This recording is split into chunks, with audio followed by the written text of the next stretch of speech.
Now I'd like to hand over to someone who can put this in language that is much more accessible to most people than my UNEs. So let me hand over to an exceptional artist who we're very privileged has decided to join us for this event. Inverse K, over to you. Thank you so much for having me, Fabrizio. It's a real honor to be involved. Hello world feels as apt as ever to say. This has been such an informative event, and I've done my best to infuse as much as I can into my wrap-up, which is a summary in verse that I've composed throughout this event on digital cooperation, which I think really has to begin with a conversation that sees beyond the concept of a nation, where instead of sovereign states, we plot our aim on sovereign statements, unifying narratives that help us reach collaborative peaks. If we can speak, then we've already mastered half of it. The harder part is learning how to listen in a way that values what's conveyed above just the source of a transmission. Thankfully, we have this magic of the internet where minds of every age can find a common page for intellect.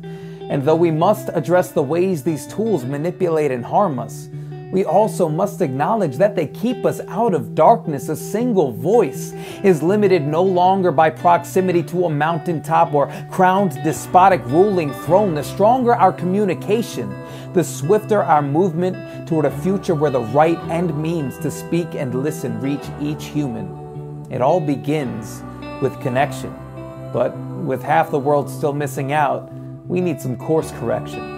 So Tim Berners-Lee is determined to see a truly worldwide web with more diversity. He assured us we can leave a legacy that backs us if only we can overcome this massive lack of access. So let's get down to brass tacks and craft taxes for vital infrastructure lest we abandon the masses. Anousheh Ansari mentioned highways and railroads and pointing out that state-provided access is bare bones.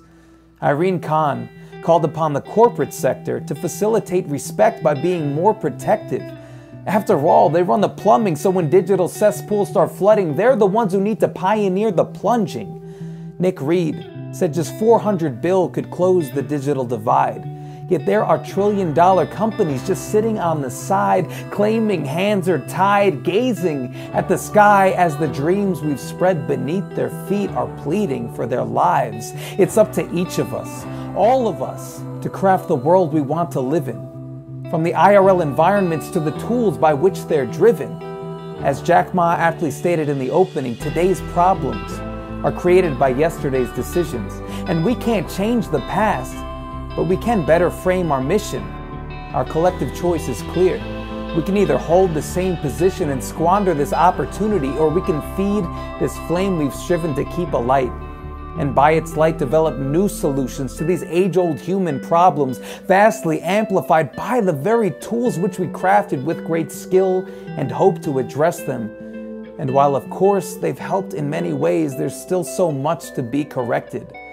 This is the conversation today and each day onward. To tackle climate, politics, and all the rest, we must address the issues with the systems that connect us. And there's no question we can do it, but it will take all of us. So step up and join the movement. Thank you.